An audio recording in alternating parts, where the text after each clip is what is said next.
हरिओम। सादर जय जिनेन्द्र। जय पंच परमेष्टि भगवान। बंधुओं, मैं अपने विश्व मानव परिवार को कल की ज्ञान सागर के अनुसार आध्यात्मिक बातें बताने से पहले सर्वप्रथम हमारी सुंदर सृष्टि के रचयिता देवलोक के सभी देवी देवताओं के, कर्म भूमि पर सभी मानव जगत के लोगों के परम माता पिता परमात्मा, देवलोक में विराजमान सगुण पर ब्रह्म को, संपूर्ण सृष्टि के सभी जीवों के जन्मदाता पालनहार, देवलोक में विराजमान सगुण पर ब्रह्म को सत सत नमन करता हूं, जिनका प्रतीक शिवलिंग है जो देवलोक में विराजमान है।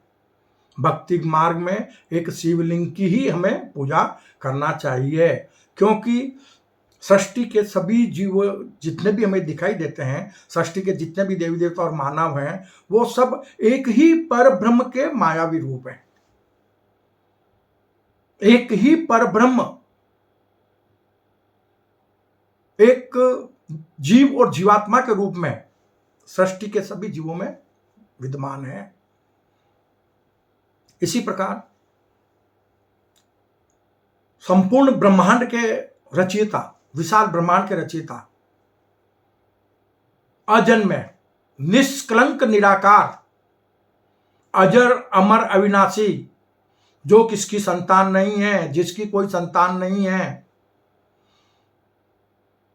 उस निष्कलंक निराकार दिव्य महाशक्ति को जो ज्ञान और विज्ञान स्वरूप है, उस निर्गुण परम ब्रह्म को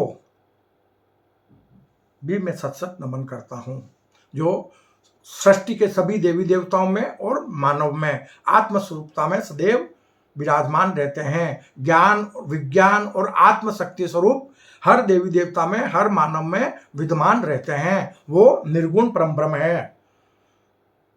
और जीव जीवात्मा के रूप में जो विद्यमान रहते हैं, जिसके कारण जीव और जीवात्मा स्वचालित होते हैं, जीव और जीवात्मा अपने भौतिक शरीर के माध्यम से चल फिर सकते हैं, वो दिव्य महाशक्ति उसी निर्गुण परम ब्रह्म का सगुण स्वरूप जो देवलोक में विराजमान है, जिन्होंने सुंदर सृष्टि की रचना करके और अपने आप को अनेक जीव जीवात्माओं के रूप में स्थापित किया है सृष्टि के विस्तार के लिए, उस दिव्य महाशक्ति को भी हम सत सत नमन करते हैं।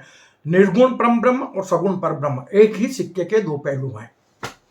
इसे बोलते हैं अद्भुत रहस्यमय सृष्टि सृजन का रहस्यमय ज्ञान, जो कर्म भूमि पर हर मानव के लिए अत्यंत आवश्यक है। क्यों आज तक हमारी कर्म भूमि पर बार बार महाविनाश होते आए? क्यों? कि हमने अनेक प्रकार के ईश्वर के रूपों की पूजा की, ईश्वर को माना, लेकिन अद्भुत रहस्यमय सृष्टि सृजन के रहस्यमय खेल को, अद्भुत रहस्यमय सृष्टि सृजन के रहस्यमय ज्ञान को हमने नहीं जाना। अगर वो जान लिया होता तो आज हमारी कर्म भूमि अविनाशी स्वर्ग बन गई होती और मोक्ष भी हमारी कर्म भूमि पर उतर आता। किसी को मरकर स्वर्ग और मोक्ष नहीं जाना पड़ता। मानव अजर अमर अविनाशी हो जाता, मानव की हजारों वर्ष की उम्र हो जाती, मानव सर्वशक्तिमान हो जाता, मानव संपूर्ण ब्रह्मांड का स्वामी बन जाता। कब? जब हमने अद्भुत रहस्यमय सृष्टि सृजन के रहस्यमय खेल को, अद्भुत रहस्यमय सृष्टि सृजन के रहस्यमय ज्ञान को जान लिया होता। तो बंधुओं, आज का कल की ज्ञान सागर का जो विषय है बड़ा ही महत्वपूर्ण। मैं आपको एक बात यहां बता देना चाहता हूं। मैं एक साधारण इंसान हूं, मेरा स्वास्थ्य भी दिन प्रतिदिन गिरता जा रहा है। जग कल्याण की भावनाएं सदैव मेरे हृदय में विद्यमान रहती है। उसी हिसाब से मेरा ये प्रयास रहा है कि परमात्मा ने मुझे जो ज्ञान दिया है या मैंने परमात्मा से जो अपनी साधना करके कुछ ज्ञान प्राप्त किया है वो मानव जगत के लोगों तक पहुंचा दूं। वो अमूल्य ज्ञान है, अद्भुत रहस्यमय सृष्टि सृजन का रहस्यमय ज्ञान, जिससे कर्म भूमि पर मानव मात्र परमात्मा स्वरूप बन सकता है। तो आज का विषय है कल के ज्ञान सागर का कि बहुत गहरा विषय है और बहुत महत्वपूर्ण विषय है कि ईश्वर को जानना चाहते हो आप, संपूर्ण मानव जगत के लोग ईश्वर को जानना चाहते हो तो फिर स्वयं के साधक बन जाओ, खुद के साधक बन जाओ। पहले खुद की साधना करो, पहले खुद को पहचानो कि आप कौन है, आप कहां से आए हैं, आपके जीवन का क्या मकसद है। और अगर ईश्वर को देखना चाहते हो कि उसका स्वरूप कैसा है, हाँ, तो फिर स्वयं ही जाके आईने के सामने खड़े हो जाओ। उसने अपना ही स्वरूप सृष्टि के सभी देवी देवताओं को और मानव को प्रदान किया है, वो ही उसका सत्य स्वरूप है। बस वो निर्गुण है और सृष्टि के देवी देवता और मानव सगुण है। एक ही सिक्के के दो पहलू हैं। सृष्टि के सभी देवी देवता और मानव निर्गुण ईश्वर का सगुण स्वरूप है। तो मानव कौन हुए? ईश्वर ही हुए ना। लेकिन कौन सा ईश्वर? जो देवलोक में विराजमान है, उसके अंशज हुए हम लोग, उसके वंशज हुए। अंशज तो हम आत्मस्वरूप निर्गुण परम ब्रह्म के हैं और वंशज देवलोक में विराजमान सगुण पर ब्रह्म के हैं। तो इसके बारे में आज हम आपको विस्तार से बताने जा रहे हैं कि ईश्वर को जानना चाहते हो तो स्वयं के साधक बन जाओ, और अगर ईश्वर को देखना चाहते हो तो स्वयं ही आईने के सामने खड़े हो जाओ। स्वयं का चिंतन करो कि कहां से तुम आए हो। चिंतन के लिए 4 लाइनें हैं ये कि कहां से तुम आए हो, अरे कहां तुमको जाना है जी, पता नहीं कब किस जगह मर जाना है। अरे कहां से तुम आए हो, कहां तुमको जाना है जी, पता नहीं कब किस जगह मर जाना है। अरे जिसने बनाया तुम्हें, अरे जिसने बनाया तुम्हें उसको तो जाना नहीं, धर्म कर्म की बातों को तुमने कहां जाना है। कि इतना तो मान लेना, अरे इतना तो मान लेना, यह है प्रभु का कहना। अरे इतना तो मान लेना, यह है प्रभु का कहना। खाली हाथ आए हो जी, खाली हाथ जाना है। अरे माटी के पुतले हो तुम तो, अरे माटी के पुतले हो तुम तो, माटी में मिल जाना है। तो बतलाओ जग से क्या साथ लेकर जाना है, बतलाओ जग से क्या साथ लेकर जाना है, बतलाओ जग से क्या साथ लेकर जाना है। बंधुओं, जब मनुष्य रूपी जीवात्मा प्रथम बार कर्म भूमि पर अवतरित होता है ना, तो उसके ऊपर किसी तरह के कर्मों का बोझ नहीं होता है। और जब तक उस पर कर्मों का बोझ है, वो कर्म बंधन में है, तो उसका तन परिवर्तन होता रहता है। साथ लाना ले जाना कुछ भी नहीं है। उसके कर्मों के अनुसार उसको वही व्यवस्थाएं पुनः कर्म भूमि पर मिलती रहती है। तो खाली हाथ जाने का मतलब, आए तो खाली हाथ हो मनुष्य रूपी जीवात्मा के रूप में, और खाली हाथ जाना है विराट आत्म स्वरूपता में, यानी हमारा आत्म कल्याण कर लेना, कर्म भूमि पर विराट आत्म स्वरूप बन जाना। परमात्मा का यह कहना है, खाली हाथ आए हो, खाली हाथ जाना है। तब तो आपको वो स्टेशन मिलेगा, मुकाम मतलब। क्यों? कि देवलोक से पृथ्वीलोक और पृथ्वीलोक से सतलोक। आप सतलोक पृथ्वीलोक को बना सकते हो, मर के किसको सतलोक जाने की जरूरत नहीं है। लेकिन यह निर्माण कौन कर सकता है? यह सृजन मानव कर सकता है। मानव जीवन कर्म प्रधान है। मानव संपूर्ण सृष्टि का स्वामी बन सकता है। बंधुओं, कल की ज्ञान सागर कहता है कि भक्त नहीं, मैं तुम सबको भगवान बनाने आया हूं। कल्कि ज्ञान सागर कहता है, भक्त नहीं मैं तुम सबको भगवान बनाने आया हूं, एक को ब्रह्म द्वितीयो नास्ति। हमें इस विषय पर विशेष चिंतन करना है, बड़ी गहराई है इसमें। एक को ब्रह्म द्वितीयो नास्ति। संपूर्ण मानव जगत में कहीं साहित्यों में, कई ग्रंथों में बताया गया है कि एक ब्रह्म के जैसा दूसरा कोई नहीं था, न है और न ही कभी कोई होगा। तो जैसा बताया गया है वैसा मैं उसमें आपको बता रहा हूं, लेकिन उसमें भी जो गहरा राज है ना, उसका मैं पर्दाफाश करूंगा आपके सामने कि हमने कहां समझने में थोड़ी सी भूल की है। कि निर्गुण प्रभु परम ब्रह्म संपूर्ण ब्रह्मांड के स्वामी हैं। कौन? जिनकी इच्छा शक्ति से विशाल ब्रह्मांड की उत्पत्ति हुई। एको अहम बहुश्याम, यानी मैं एक से अनेक हो जाऊं या अपने आप को देख सकूं, अपने स्वरूप को देख सकूं। तो विशाल ब्रह्मांड की उत्पत्ति होकर अनेक प्रकार के ग्रह नक्षत्र द्रव्य बनने के बाद उन्हीं का सगुण स्वरूप देवलोक में विद्यमान हुआ और वहीं से सुंदर सृष्टि का सृजन हुआ। सॉरी। तो निर्गुण प्रभु परम ब्रह्म संपूर्ण ब्रह्मांड के स्वामी हैं। एको ब्रह्म द्वितीयो नास्ति। संपूर्ण ब्रह्मांड में एक निर्गुण प्रभु परम ब्रह्म ही परम सत्य है। संपूर्ण ब्रह्मांड में एक निर्गुण प्रभु परम ब्रह्म ही परम सत्य है, जो अनादि, अजन्मा, अजर, अमर, अविनाशी, गुण दोष रहित। वो ना तो किसी की संतान है और ना ही उसकी कोई संतान है। संपूर्ण ब्रह्मांड में निर्गुण परम ब्रह्म जैसा ना कोई था, ना कोई है और ना ही कभी कोई होगा। ईश्वर एक है। समझना बात को, गहरी बात। एक को ब्रह्म द्वितीयो नास्ति। ईश्वर एक है, किंतु उसी के दो स्वरूप, दो चरित्र हैं। एक ही ईश्वर के, उसी ईश्वर के जो निर्गुण है, उसी के दो स्वरूप और दो चरित्र हैं। निर्गुण प्रभु परम ब्रह्म की इच्छा शक्ति से एको अहम बहुश्याम विशाल ब्रह्मांड की उत्पत्ति होकर उनके मायावी सत असत सगुण परब्रह्म स्वरूप की उत्पत्ति हुई। वो देवलोकवासी है, वो उसे देवलोक में स्थापित किया गया।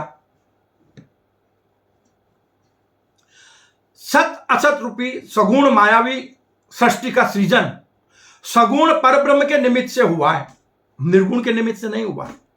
निर्गुण ज्ञान, विज्ञान और आत्मशक्ति स्वरूप है, और जीव जीवात्मा स्वरूप कौन है? सगुण परब्रह्म जो देवलोक में विद्यमान है, वो जीव जीवात्माओं का रूप है। तो मनुष्य निर्गुण परम ब्रह्म का, सभी सृष्टि के देवी देवता और मानव निर्गुण परम ब्रह्म के अंशज हैं आत्म स्वरूपता में। सभी देवी देवताओं में, सभी मानव में उस निर्गुण परम ब्रह्म का अंश जिसे हम परम सत्य कह सकते हैं, वो सत्य रूपी अंश मानव मात्र में, वो सभी देवी देवताओं में आत्म स्वरूपता में विद्यमान है। हम अंशज किसके हुए? निर्गुण परम ब्रह्म के। और उसी प्रकार मानव के भीतर सगुण पर ब्रह्म जिनके हम वंशज हैं, वो जीवात्मा स्वरूप में विद्यमान है। तो हम वंशज किसके हुए? सगुण पर ब्रह्म के। हमारे परम माता पिता कौन हुए? सगुण पर ब्रह्म। कहते हैं ना, परम माता पिता परमात्मा सगुण पर ब्रह्म को सत सत नमन करता हूं, जिनका प्रतीक शिव शक्ति है, जिनके द्वारा सृष्टि का सृजन हुआ, जो सृष्टि के सभी जीवों के जन्मदाता पालनहार हैं। इसलिए सृष्टि के सभी जीव जीवात्मा, सभी देवी देवता व मानव सगुण परब्रह्म के मायावी रूप है। समझ रहे हो बात को? सृष्टि के सभी देवी देवता, मानव और सृष्टि के सभी जीव एक ही सगुण परब्रह्म के मायावी रूप हैं, परिवर्तनशील हैं, पल में अपना तन परिवर्तन करते रहते हैं। तो कई प्रकार के जीव हैं। सृष्टि में देवी देवता व मानव, समझना बात को, सृष्टि के सभी देवी देवता व मानव निर्गुण ईश्वर का सगुण स्वरूप है, जिसमें मानव सगुण परब्रह्म की सर्वश्रेष्ठ कृति, सृष्टि का सर्वश्रेष्ठ प्राणी है। कर्म भूमि पर निर्गुण प्रभु परम ब्रह्म का ज्ञान स्वरूप व सगुण पर ब्रह्म का अवतार रूप में मानव के भीतर अवतरण होता है। निर्गुण परम ब्रह्म का कर्म भूमि पर मानव तन में ज्ञान विज्ञान और शक्ति स्वरूप आत्मा में अवतरण होता है और सगुण पर ब्रह्म का कर्म भूमि पर मनुष्य रूपी कर्मयोगी के जीवात्मा में अवतरण होता है। यानी एक का निर्गुण का किस में हुआ अवतरण? निर्गुण आत्मा में। किस स्वरूप में? ज्ञान विज्ञान और शक्ति के स्वरूप में। कहां प्रकट हुए? आत्मा में। और सगुण पर ब्रह्म सर्वहितकारी सुखी रहे सब जीव जगत के, ऐसी जो भावना किसी कर्मयोगी के मन में हो जाती है, किसी साधक के हृदय में हो जाती है, उस साधक के हृदय में देवलोक से पर ब्रह्म का जीवात्मा के भीतर अवतार के रूप में अवतरण हो जाता है। तो पहले तो अवतार का अवतरण होता है, किस में होता है? जीवात्मा में। और कौन से जीवात्मा में?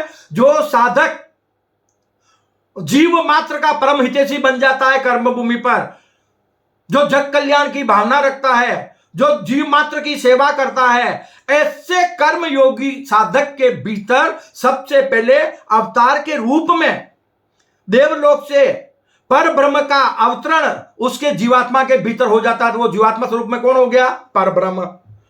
और जब पर ब्रह्म का अवतरण हो जाता है तो उसके बाद में निर्गुण परम ब्रह्म का उसी साधक की आत्मा में ज्ञान विज्ञान और आत्मशक्ति स्वरूप अवतरण हो जाता है।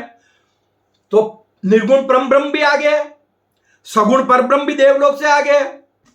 दोनों किसमें आ गए? कर्म भूमि पर मानव तन के भीतर। कहते हैं कि यह दिव्य महाशक्ति, इसका जन्म मरण नहीं होता। गीता में बड़ी भली भांति कृष्ण भगवान ने इस बात को समझाया है कि अवतार और दिव्य महाशक्ति का प्राकट्य मानव तन के भीतर होता है। कोई बिरला साधक ही, ज्ञानी आदमी ही उसको जान पाता है। यह बात कृष्ण भगवान ने गीता में बताई है। तो दोनों दिव्य शक्तियां जब एक मानव तन में एक निष्काम कर्म योगी के हृदय में प्रकट हो जाती है तो फिर उनका एकाकार हो जाता है। और जब एकाकार होता है तो वो दिव्य महाशक्ति अपना स्वरूप उस मानव तन के भीतर रचती है और उसी मानव तन के सहारे कर्म भूमि पर धर्म की स्थापना व प्रभावना के कार्य किए जाते हैं। ये परम सत्य है, इसे कोई भी धर्मशास्त्र इस बात को झुठला नहीं सकता कि वो ईश्वर दिव्य महाशक्ति निर्गुण स्वरूप और सगुण स्वरूप में परकाय प्रवेश करती है। शास्त्रों में बताया भी है, परकाय प्रवेश यानी किसी के तन में प्रवेश करना, लेकिन हर किसी के तन में नहीं। जो निष्काम, जो कर्म योगी कर्म भूमि पर विदेही भाव में देह अभिमान को त्याग कर निष्काम कर्म योगी बन जाता है, उस कर्म योगी के तन में उस दिव्य महाशक्ति के दोनों स्वरूप का प्राकट्य हो जाता है। एक का देवलोक से अवतार के रूप में, दूसरे का ईश्वर के रूप में निर्गुण स्वरूप में। निर्गुण स्वरूप निर्गुण आत्मा में प्रकट होते हैं, सगुण स्वरूप है वो सगुण जीवात्मा में प्रकट हो जाते हैं। तो ये हमेशा आपको याद रखना है कि निर्गुण ईश्वर व सगुण अवतार का कर्म भूमि पर जन्म मरण नहीं होता। तो फिर आप नश्वर तन को भगवान मानकर उसकी पूजा करते हैं या करवाते हैं तो उसके बारे में चिंतन करना कि हमारा उस नीति से मानव जीवन कैसे सार्थक हो सकता है। यह आपको कौन बता रहा है? ईश्वर। किसके माध्यम से? कल की ज्ञान सागर के माध्यम से है कि अगर कुछ हमारे से गलती हो गई है, अपनी गलती को सुधारो और स्वयं को जानो, स्वयं को पहचानो, स्वयं ही ईश्वर हो। ईश्वर हो के तुम पूजा किसकी कर रहे हो? तुम खुद ही देवी देवताओं से भी श्रेष्ठ हो। मानव तो देवी देवताओं से भी श्रेष्ठ है, तो फिर मानव देवी देवताओं की पूजा क्यों करता? और करना है तो एक निर्गुण परम ब्रह्म का जो सगुण स्वरूप है, जिसे हम पर ब्रह्म कहते हैं, उसका प्रतीक शिवलिंग है, उसकी पूजा करो। क्यों कि सृष्टि के सभी देवी देवता व मानव उसी दिव्य महाशक्ति का मायावी रूप है। तो फिर माया की पूजा करना क्यों? अगर मायावी सृष्टि को पराजित करना है तो फिर सत्य को जानना होगा, और जब तक सत्य को नहीं जानोगे, सद्मार्ग पे नहीं चलोगे, सत्य मार्ग पे नहीं चलोगे, तब तक आप इस कर्म भूमि पर महामाया को पराजित कर नहीं पाओगे। और इस संसार में रहते हुए, इस नश्वर शरीर के लिए कर्म करते हुए, इस नश्वर संसार में दुख सुख रूपी सागर में भ्रमण करते रहोगे। तो फिर आपको दुख सुख से छुड़ाएगा कौन? दुख का बीजारोपण भी आप ही करते हो अपने कर्मों से, और सुख का बीजारोपण भी आप ही करते हो। अतः जो दिव्य महाशक्ति है वो एक होकर भी मानव के भीतर दोनों स्वरूप में विद्यमान है, निर्गुण आत्म स्वरूप में और सगुण जीवात्म स्वरूप में। इसलिए उस दिव्य महाशक्ति को जानो, उसके स्वरूप को जानो, एक को मानो, एक को जानो, अपना मानव जीवन सार्थक बनाओ। अपन कहते हैं ना कि आध्यात्मिक ज्ञान में बताया भी है इस बात में कि बड़ी विचित्र बात है। अगर मनन किया होता, चिंतन किया होता, तो यहां आप अलग अलग ईश्वर को पूजने के लिए, बहुत सारे ईश्वर को पूजने के लिए नहीं जाते, अनेक रूप में ईश्वर को नहीं पूजते। तो कहते हैं ना कि ईश्वर कैसे अनेक रूप में एक है, वो उसने कैसे अनेक रूप धारण किए हुए ईश्वर ने, किसने? सगुण पर ब्रह्म ने। वो अनेक रूप में कैसे है? तो यहां बताया है इसके बारे में, निर्गुण और सगुण दोनों के बारे में। तो वो क्या चीज है कि तमेव माता च पिता तमेव। कर्मयोगी कह रहा है किसको? ईश्वर को, कि तमेव माता च पिता तमेव, तमेव सखा च बंधु तमेव, और तमेव विद्या च द्रण्यम तमेव, और तमेव मम सर्व देव देव। तू एक ही अनेक का, यानी हमारा एक माता पिता है, तू ही हमारा माता पिता है, तू ही हमारा सखा है, तू ही हमारा बंधु है, तू ही हमारा पति है, तू ही हमारी पत्नी है, तू ही हमारे लिए विद्या है, तू ही ज्ञान का दातार है, तू ही विज्ञान है, तू ही हर रूप में मुझ में विद्यमान है। तो वो दिखता तो नहीं है, निराकार है, लेकिन वो निराकार दिव्य महाशक्ति अनेक रूप में आप में विद्यमान होती है, और वही एक संसारी मायावी रूप लेकर आपके माता पिता बनकर आपकी सेवा करती है। निर्गुण निराकार स्वरूप में देवलोक में विराजमान है, वहां से भी वो सृष्टि में वृष्टि करके आपकी सेवा कर रहा है। हम एक अनाज का कण जमीन में डालते हैं तो अनेक कण उपज जाते हैं, ये तो उसकी महिमा है, उसकी माया है। एक बीज का रोपण करो तो अनेक फल लग जाते हैं, ये उसकी माया है, उसकी महिमा है। ये मानव नहीं कर सकता। विज्ञान सब कुछ बना सकता है, विज्ञान गेहूं का कण नहीं बना सकता, विज्ञान बीज नहीं बना सकता। ये दृष्टि ही सृष्टि है। हमें इन नजरों से, भौतिक शरीर के नश्वर भौतिक शरीर की मायावी नजरों से जो दिखाई दे रहा है वो सब माया है। उस माया को जीतो। क्यों? वो निराकार है ना, वो इस भौतिक शरीर से नहीं दिखाई देगा, भौतिक दृष्टि की वो दृष्टि से नहीं दिखाई देगा, वो अंतर्मन की दृष्टि से दिखाई देगा, वो सम्यक दृष्टि से दिखाई देगा, वो सम्यक ज्ञान से दिखाई देगा, वो सम्यक चारित्र में प्रकट होगा, उसका स्वरूप है। कल की ज्ञान सागर कहते हैं, एक 4 लाइन आपको बता रहा हूं, यहां पे विस्तार से बाद में बताएंगे क्योंकि इस सब्जेक्ट के ऊपर आपको बहुत कुछ बताना है। कि सम्यक दर्शन, सम्यक ज्ञान, सम्यक चारित्र हूं मैं। ये मानव इन तीनों बातों को नहीं बोल सकता। क्यों? कि कितना भी सम्यक दृष्टि हो, नजरें दोष लगा देगी, भौतिक दृष्टि दोष लगा देगी, बोलने की जरूरत ही नहीं पड़ेगी। और कहीं ऐसे उदाहरण हमने देखे भी हैं, बड़े बड़े संतों को भी विचलित होते हुए देखा है इस माया के चक्कर में। कि सम्यक दर्शन, सम्यक ज्ञान, सम्यक चारित्र हूं मैं। यह कल की ज्ञान सागर की लाइन है, ईश्वरीय लाइन है। कि सम्यक दर्शन, सम्यक ज्ञान, सम्यक चारित्र हूं मैं। आ गया हूं इस धरती पर सब कुछ कर दिखला दूंगा, आ गया हूं इस धरती पर पाप को मिटा दूंगा। कि सम्यक दर्शन, सम्यक ज्ञान, सम्यक चारित्र हूं मैं। सम्यक दर्शन, सम्यक ज्ञान, सम्यक चारित्र हूं मैं। बंधुओं, कर्म भूमि पर जिस कर्म योगी को सम्यक दर्शन हो जाता है, भीतर की मन की दृष्टि से परमात्मा के दर्शन हो जाते हैं। उसे बाहरी दुनिया में मूर्तियों को पूजने की या ईश्वर के बाहरी स्वरूप को पूजने की जरूरत नहीं रहती। वो सम्यक ज्ञानी बनकर, सम्यक चरित्रवान बनकर अपना मानव जीवन सार्थक बना लेता है। जिसको सम्यक दर्शन हो जाता है उसे स्वतः ही सम्यक ज्ञान की प्राप्ति हो जाती है। एक बार सम्यक दर्शन को प्राप्त कर लो, भीतर के मन से प्रभु के दर्शन कर लो, आपको सम्यक ज्ञान की प्राप्ति हो जाएगी, ईश्वरीय ज्ञान की, ईश्वरीय आत्मशक्ति की, आपको विज्ञान की प्राप्ति हो जाएगी। आपका मानव जीवन सार्थक हो जाएगा। सम्यक दर्शन करने से सम्यक ज्ञान और सम्यक चारित्र स्वतः ही प्रकट हो जाते हैं मानव में। भीतर के मन ने जब ईश्वर के दर्शन कर लिए तो फिर तो आप चरित्रवान बन ही जाओगे ना। फिर आप पहले आंखें आपकी खुली, आपको कुछ नजर नहीं आएगा। क्यों? कि भीतर का मन तो जो देख रहा है ना इन आंखों से, ये आंखें फिर आत्मस्वरूप हो जाती है, ये शरीर पूरा आत्मस्वरूप हो जाता है। तो उसे कहते हैं सम्यक दर्शन, सम्यक ज्ञान, सम्यक चारित्र को प्राप्त कर लेना। कहते हैं, हमारी गीता में बताया भी है कि मैं मानव तन में परकाया में प्रवेश करने के बाद उसके भीतर अपने स्वरूप को रचता हूं।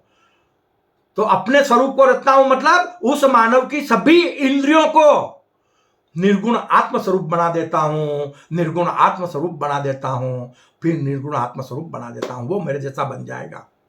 लेकिन भीतर में हूं, उस मानव की पूजा नहीं करनी है। क्यों? कि मानव तन कर्म भूमि पर एक रथ के समान है, जिस पर निर्गुण परम ब्रह्म कृष्ण के रूप में ज्ञान देने वाले आत्मस्वरूपता में विद्वान रहते हैं सभी मानव के भीतर। और सभी मानव अर्जुन स्वरूप हैं, कर्म योगी हैं, कर्म करने वाले। तो हो गया ना, अर्जुन कर्म योगी हो गया इसी तन में। ये मानव तन जो है वो एक रथ हो गया।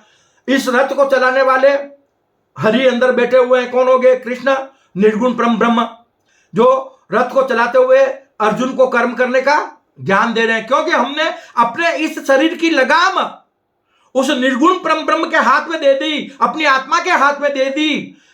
तो फिर आपका यह रथ विचलित नहीं होगा कर्म भूमि पर, वो सदमार्ग पर चलेगा और आपको परमात्मा स्वरूप बना देगा। ये बड़ा गहरा ज्ञान है। ईश्वर अवतार व स्वयं के सत्य स्वरूप को जाने बिना मानव के लिए इस मृत्यु लोक से मुक्ति का और कोई उपाय नहीं है। ईश्वर, अवतार और स्वयं, इन तीन के सत्य स्वरूप को जाने बिना मानव के लिए इस मृत्यु लोक से मुक्ति का और कोई उपाय नहीं है। संपूर्ण मानव जगत के लोग चाहे तो सभी सत्कर्मी बनकर अपनी कर्म भूमि को अविनाशी स्वर्ग बना सकते हैं और मैं से मुक्त होकर विदेही भाव में इसी कर्म भूमि पर आत्मस्वरूपता में शाश्वत सुख भी पा सकते हैं। तो स्वर्ग और मोक्ष तो ये हमारी कर्म भूमि बन सकती है ना। किससे बनती है? जब मानव विदेही भाव में निर्गुण आत्मस्वरूप बन जाए। तेरा तुझको अर्पण क्या लागे मेरा, मैं से मुक्त हो जाए। मैं कौन सा मैं? ये नश्वर शरीर रूपी मैं। याद रहे, ईश्वर किसी को दुख सुख नहीं देता है, परमात्मा दुख सुख नहीं देता है। मानव जीवन कर्म प्रधान है और मानव अपने कर्मों के अनुसार ही कर्म भूमि पर दुख सुख पाता है। ईश्वर कर्म करने का किसी को ज्ञान नहीं ज्ञान देता है। मतलब इस कर्म भूमि पर मानव जगत को, संपूर्ण मानव जगत को ईश्वर कर्म करने का ज्ञान दे सकता है, किसी से निर्धारित कर्म नहीं करा सकता। क्यों? कि जैसी करनी वैसी भरनी। कर्म करने का ज्ञान मानव को दे देगा, वो मानव को हाथ पकड़ के नहीं चला सकता है। और मानव फिर जैसे कर्म करेगा ऐसा उसको दुख सुख मिलेगा। क्यों? कि जैसी करनी वैसी बननी कर्म फल का अटल सिद्धांत है। ज्ञात रहे, सृष्टि के सभी देवी देवता वो मानव निर्गुण ईश्वर का सगुण स्वरूप है, जिन्हें अद्भुत रहस्यमय सृष्टि सीजन के रहस्यमय खेल में कर्म भूमि पर अपने सगुण स्वरूप को त्याग कर पुनः अपने सत्य विराट आत्म स्वरूप को पाना होता है। यानी वो कहां से आया? देवलोक से, मनुष्य रूपी जीवात्मा के रूप में कर्म भूमि पर आया। तो कर्म भूमि पर आया किसके रूप में है? सगुण जीवात्मा स्वरूप में। जहां पर सगुण जीवात्मा स्वरूप को त्याग कर निर्गुण आत्म स्वरूप बन जाना, ईश्वरीय स्वरूप को आत्म स्वरूप बना लेना, अंदर ईश्वरीय स्वरूप को पा लेना, वो मानव परमात्मा स्वरूप हो जाता है। और उसी को कर्म भूमि पर जन्म मरण से मुक्ति बोला गया है। क्यों? कि जब तुम आत्म स्वरूप बन जाओगे और ये भौतिक शरीर से तुम्हारा मोह रहेगा नहीं, फिर मरेगा कौन, ने जिएगा कौन? सोच लो। फिर मौत किसकी होनी है? और वैसे भी ये सतयुगी दुनिया में जब शाश्वत सुख मिलता है तो वैसे भी मानव की उम्र हजारों साल की हो जाती है, उसे किसी तरह के कोई कर्मों का बंधन नहीं होता है, क्योंकि वो तो सदैव ही सत्कर्मी ही रहता है। तो अशुभ कर्मों का बंधन होगा नहीं, फिर युग परिवर्तन होंगे नहीं, युग भी स्थिर हो जाते हैं सतयुगी दुनिया में। तो क्यों ना हम सब मिलकर ऐसी सतयुगी दुनिया का सृजन करें। आज की तारीख में संपूर्ण मानव जगत को कलयुग को सतयुग में परिणित करने के लिए सृष्टि सृजन का अद्भुत रहस्यमय सृष्टि सृजन का रहस्यमय ज्ञान पाना बहुत जरूरी है। कर्म करने के ज्ञान की जरूरत है। गीता में बार बार कृष्ण भगवान ने इसी बात को बताया है। संपूर्ण सृष्टि में देवी देवताओं का और मानव का अलग से कोई अस्तित्व नहीं है। क्यों? कि जो हमें भौतिक स्वरूप दिखाई देता है ना, वो नश्वर है। मानव का तो कर्म भूमि पर हमें दिखाई देता है और देवी देवता हमको दिखाई देंगे नहीं। और देवी देवता अगर कर्म भूमि पर अवतरित होते हैं तो वो हमें दिखाई देते हैं। जैसे हम देवलोक से आए हुए, बोले आप राम, रहीम, ईसा, गुरु नानक, महावीर, बौद्ध, उनको देव कहता है ना अपन।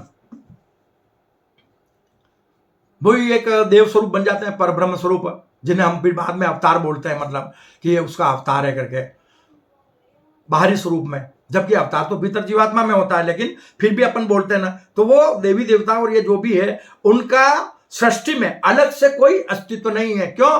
कि उनका जो सत्य स्वरूप है ना, देवी देवताओं का और मानव का, वो सिर्फ और सिर्फ विराट आत्म स्वरूप ही उनका परम सत्य स्वरूप है। तो हमें कर्म भूमि पर आत्म स्वरूप बनना चाहिए। कर्म भूमि पर हमें अपने परम माता पिता परमात्मा निर्गुण परम ब्रह्म की साधना करते हुए, उनकी पूजा पाठ करते हुए भक्ति भाव से, और निर्गुण परम ब्रह्म ज्ञान विज्ञान स्वरूप आत्मशक्ति स्वरूप उसकी हमें साधना करना चाहिए। साधना करना चाहिए। विदेही भाव में विराट आत्मस्वरूप निष्काम कर्म योगी बनकर मानव मात्र अपने भीतर दिव्यता को प्राप्त कर सकता है। सगुण स्वरूप में देवत्व प्राप्त करने के लिए देवी देवताओं जैसी भावनाओं का अपने अंदर विकास कर लो कि सुखी रहे सब जीव जगत के, ये आप में देवत्व जागृत हो गया। तो देवत्व देवलोक की महाशक्ति का और दिव्यता निर्गुण परम ब्रह्म की, ये देवत्व और दिव्यता जिस मानव तन के भीतर, जिस कर्मयोगी के भीतर जागृत हो गए, तो समझो उसका कर्म भूमि पर मानव जीवन सार्थक हो गया। मानव जीवन कर्म प्रधान है। मानव स्वयं ही स्वयं के भाग्य का विधाता है। भगवान मानव का कर्म नहीं लिखता है। अपन कहते हैं यार भगवान ने मेरे को ऐसा बना दिया, वैसा बना दिया, मेरे साथ ये हो गया, मेरे साथ वो हो गया। भगवान किसी को कुछ देता नहीं है, किसी का कुछ लिखता नहीं है। भाग्य हम अपने कर्म से, अपने आप से, अपने कर्म रूपी कलम से अपन खुद लिखते हैं, और वही दुख सुख हम इस संसार में पाते हैं। जैसे कर्म करोगे वैसा फल देगा भगवान। तो आज का विषय विशेष करके जो है, एको ब्रह्म द्वितीयो नास्ति, यानी इसका एक परफेक्ट जो अर्थ है ना, उसको समझना कि एको ब्रह्म द्वितीयो नास्ति। ब्रह्म और परब्रह्म एक ही सिक्के के दो पहलू हैं। जो ब्रह्म अजन्मा है, सगुण स्वरूप में वही जन्मा है, उसने अनेक प्रकार के रूप धारण कर रखे हैं। उसका निर्गुण स्वरूप जो है वो स्थायी है, लेकिन सगुण स्वरूप में वो सृष्टि का संचालन करते हैं। सॉरी, सगुण स्वरूप में सृष्टि के सभी जीवों के जन्मदाता और पालनहार बने हुए हैं। तो हुआ कौन? एको ब्रह्म द्वितीयो नास्ति, यानी इस संपूर्ण सृष्टि में, संपूर्ण ब्रह्मांड में जीव जीवात्माओं के रूप में, जड़ और चेतन के रूप में एको ब्रह्म द्वितीयो नास्ति। एक ब्रह्म के अलावा दूसरा कोई नहीं है। यह कैलाश मोहन है, वो ही ब्रह्म है। दुनिया के जितने जीव जीवात्मा हैं वो ही ब्रह्म है। क्यों? कि मनुष्य में और देवी देवताओं में और सभी जीवों में वो किसी न किसी रूप में, अंशज के रूप में या वंशज के रूप में विद्यमान है। सगुण स्वरूप में वो वंशज बन के विद्यमान है, निर्गुण स्वरूप में अंशज बन के विद्यमान है। तो हम अंशज किसके हुए? निर्गुण स्वरूप के, और वंशज हुए सगुण स्वरूप के। ये अंशज और वंशज को जान लो और फिर उनके जैसे बन जाओ, सबके सब। आत्मस्वरूपता में आप निर्गुण परम ब्रह्म स्वरूप बन जाओ, और जीवात्मा स्वरूपता में सगुण परब्रह्म स्वरूप बन जाओ। ये लो बन गए आप भगवान। ईश्वर एक है, उसी के दो स्वरूप दो चरित्र हैं। कैसे हुआ पता है ना? 4 लाइनें परमात्मा ने मेरे को दी है अंतर प्रेरणा से, वही बता रहा हूं, तो समझना इस बात को कि मन की इच्छा शक्ति ने किसको? निर्गुण परम ब्रह्म को, कि मन की इच्छा शक्ति ने निर्गुण निराकार निष्कलंक को भी सगुण साकार बना दिया। किसने बनाया? एको अहम बहुश्याम, मन की इच्छा ने, तो उनका सगुण स्वरूप प्रकट हो गया। वो बिल्कुल निष्काम कर्मयोगी, एक तरह से वो कोई अपना स्वरूप नहीं रखते, निष्कलंक निराकार है, फिर भी उनका सगुण स्वरूप प्रकट हो गया। तो हुए तो वही ना, दूसरा तो नहीं हुआ। और उसी सगुण स्वरूप में सभी जीवात्मा उत्पन्न हुए, तो हुआ कौन है? वही तो है, उसके तो रूप है। सगुण स्वरूप में भी वही है। सगुण और निर्गुण दोनों एक ही सिक्के के दो पहलू है। तो सब जीवात्मा कहां से प्रकट हुए? सगुण स्वरूप है। और सगुण स्वरूप कहां से प्रकट हुआ? निर्गुण स्वरूप से। तो हो गया ना, एक को ब्रह्म द्वितीय नास्ति। यानी छोटे से छोटे जीव पे भी हमें दया करनी चाहिए, उसकी सेवा करना चाहिए। क्यों? कि सब जीव परमात्मा स्वरूप है, और मानव और सृष्टि के सभी देवी देवता, हम बार बार बता रहे हैं कि वो साक्षात परमात्मा का रूप है, ईश्वर का रूप है। बस वो अपने भीतर ईश्वर की दिव्यता को और सगुण पर ब्रह्म की देवत्व को जान ले, तो हर इंसान भगवान बन जाएगा। कि मन की इच्छा शक्ति ने निर्गुण निराकार निष्कलंक को भी सगुण साकार बना दिया। एक परम सत्य परम ब्रह्म को भी सत असत बना दिया। क्यों? कि सगुण पर ब्रह्म जो है ना, वो सत असत है। उनमें सत्य क्या है? आत्मा, और असत जीवात्मा। क्यों? कि जीव परिवर्तनशील है, जीव स्थायी नहीं है, जीव असत्य है, आत्मा असत्य नहीं है, आत्मा निर्गुण है। मानव में विद्यमान आत्मा भी निर्गुण है, आत्मा कर्म नहीं करती है। बहुत सारे लोग बोलते हैं आत्मा कर्म कर रही है, आत्मा फल भुगत रही है, आत्मा कर्म कर रही है, आत्मा फल भुगत रही है। बाबा, आत्मा कर्म नहीं कर रही है, जीवात्मा कर रहा है। जीवात्मा, आत्मा तो जीव को कर्म करने का ज्ञान देता है, मानव को कर्म करने का ज्ञान देता है। आत्मा आत्मा ज्ञान देने वाली है, कर्म करने वाला जीव है, जीवात्मा कर्म कर रहा है। तो इसलिए हमें विराट आत्मस्वरूप बनना चाहिए। तो मन की इच्छा शक्ति ने निर्गुण निराकार को भी, निष्कलंक निर्गुण निराकार को भी सगुण साकार बना दिया। एक परम सत्य परम ब्रह्म को भी, एक परम सत्य परम ब्रह्म को भी सत असत बना दिया। सत असत के इस रहस्यमय खेल में, सत असत के इस रहस्यमय खेल में खुद ही खुद से हो गए जुदा। निर्गुण से सगुण बन गए, तो निर्गुण से सगुण दोनों जुदा हो गए। अब वापस मिलना है तो कर्म भूमि है। क्यों? कि वो सगुण स्वरूप मनुष्य रूपी जीवात्मा के रूप में कर्म भूमि पर आकर फिर से निर्गुण परम गुरुवर से मिल सकता है, निर्गुण स्वरूप से मिल सकता है। यानी मानव कर्म भूमि पर निर्गुण स्वरूप को प्राप्त कर सकता है, देवलोक में नहीं। क्यों? कि देवी देवता भी कर्म भूमि पर जन्म लेने के लिए तरसते हैं। मानव देवी देवताओं से भी श्रेष्ठ है, क्योंकि वो मानव कर्म भूमि पर अपना आत्म कल्याण कर सकता है, आत्म स्वरूप बन सकता है। देवलोक में देवी देवता आत्म स्वरूप को प्राप्त नहीं हो सकते, निर्गुण स्वरूप को प्राप्त नहीं कर सकते। ये मैं ज्ञान पूरा अपने अंतर प्रेरणा से बता रहा हूं, और मेरा जहां तक सोचना है ये शास्त्रों के अनुकूल है कि मन की इच्छा शक्ति ने निर्गुण निराकार को भी, मन की इच्छा शक्ति ने निर्गुण निराकार निष्कलंक को भी सगुण साकार बना दिया। एक परम सत्य परम ब्रह्म को भी सत असत बना दिया। सत असत के इस रहस्यमय खेल में खुद ही खुद से हो गए जुदा, और सत असत से पुनः सत बनने के लिए कर्म भूमि पर मनुष्य जीवात्मा स्वरूप में सत असत है, आत्म स्वरूप में परम सत्य है।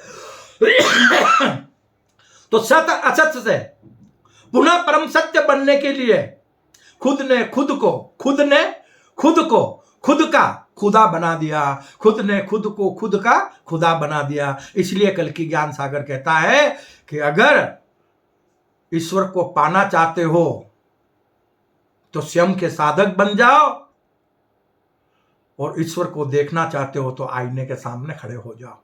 यही ईश्वर है।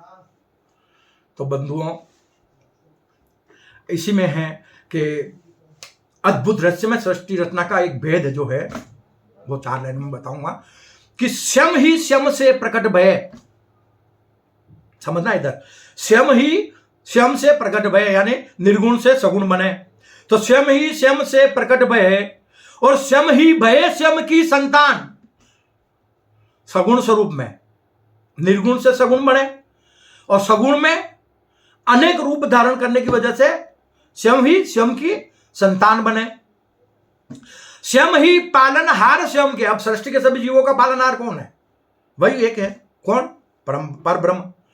तो स्वयं ही पालनहार स्वयं के और स्वयं ही स्वयं के तारनहार, सगुण स्वरूप में सभी जीवों का जो पालनहार है वही निर्गुण स्वरूप में तारनहार बना हुआ है, जो मानव को वापस आत्म स्वरूप बना देता है, निर्गुण बना देता है, आत्म कल्याण मानव का कर देता है। तो स्वयं ही पालनहार स्वयं के और स्वयं ही स्वयं के तारनहार, स्वयं से प्रकट बही मां माया। ये सगुण स्वरूप जो है वो उससे स्वयं से ही प्रकट हुआ है ना, निर्गुण से। तो स्वयं से प्रकट, उसको महामाया कहते हैं, प्रभु से प्रकट हुई महामाया। तो स्वयं से प्रकट बही महामाया मोहनी को मनाने मोहन भय। भगवान कृष्ण को मोहन कहा गया है और कल्कि साधक का नाम भी मोहन ही है। तो मोहनी को मनाने का मतलब क्या हुआ? मतलब यह हुआ कि सृष्टि की रचना जो माता शक्ति ने की है और शिव एकांतवास में बैठे हुए हैं, शिव और शक्ति दोनों एकाकार हो जाएं। जिस प्रकार आत्मा और जीवात्मा एकाकार होती है तो ईश्वर का प्राकट्य हो जाता है। तो शिव और शक्ति जब एकाकार हो जाएंगे तो ये हमारी धरती स्वर्ग बन जाएगी और मोक्ष भी धरती पर उतर आएगा, फिर बार बार महाविनाश नहीं होंगे। और उसके लिए जरूरत है अद्भुत रहस्यमय सृष्टि रचना का रहस्यमय ज्ञान जन जन को मिल जाए, मानव मात्र को मिल जाए, मानव मात्र कर्म भूमि पर विदेही भाव में विराट आत्म स्वरूप बन जाए, मानव मात्र अपने सत्य स्वरूप को पहचान ले। यह कार्य कब हो सकता है? काल परिवर्तन होते हैं। काल परिवर्तन को कब रोका जा सकता है? जब शिव शक्ति एक हो जाएंगे। तो ये जो कल्कि अवतार बताया गया है ना, समझना बात को, यहां संक्षेप में बता रहा हूं, आगे इसके बारे में विस्तार से बताएंगे कि कल्कि अवतार, कल्कि शब्द क्यों मिला। कल्कि का मतलब काल का नाश करने वाले, लेकिन काल का नाश अगर एक करेगा ना तो अधूरा हो जाएगा, पूर्ण नहीं होता है। तो एक तरफ महाकाली है जिसका विकराल रूप है महाकाली का, एक तरफ महाकाल है। तो जहां महाकाल और महाकाली मिल जाते हैं उसे कल्कि अवतार कहते हैं। महाकाली और महाकाल का एकाकार हो जाना वो सुंदर सृष्टि को सुंदर बना देगा। फिर किसी को मरकर स्वर्ग और मोक्ष नहीं जाना पड़ेगा। मानव की उम्र हजारों साल हो जाएगी, देश विदेश की सीमाएं मिट जाएगी, मानव एक दुनिया से दूसरी दुनिया में भ्रमण करेगा, संपूर्ण ब्रह्मांड के दरवाजे खुल जाएंगे, अनेक ग्रहों पर दुनिया, नई नई दुनियाएं बच जाएगी। वो सब कुछ हो सकता है तब जब मानव अपने सत्य स्वरूप को जान ले, मानव मात्र को अद्भुत रहस्यमय सृष्टि सृजन का रहस्यमय ज्ञान मिल जाए। तो बंधुओं, कल के ज्ञान सागर में इसी तरह से हम प्रयास करके और छोटे छोटे वीडियो के रूप में ज्ञान देने का प्रयास करते हैं। तो मैं अपनी वाणी को विश्राम देने से पहले एक बार पुनः अपने प्रभु से प्रार्थना करता हूँ कि हे प्रभु, संपूर्ण मानव जगत के लोगों को ऐसी सद्बुद्धि प्रदान करो, ऐसा ज्ञान प्रदान करो जिससे सभी निष्काम कर्मयोगी बन जाए, सत्कर्मी बन जाए और हमारी कर्म भूमि अविनाशी स्वर्ग बन जाए और मोक्ष भी हमारी कर्म भूमि पर उतर आए। सुखी रहे सब जीव जगत के, इसी भावना के साथ जय अहिंसा, ओम विश्व शांति, सत्यमेव जयते, सत्यमेव जयते, सत्यमेव जयते।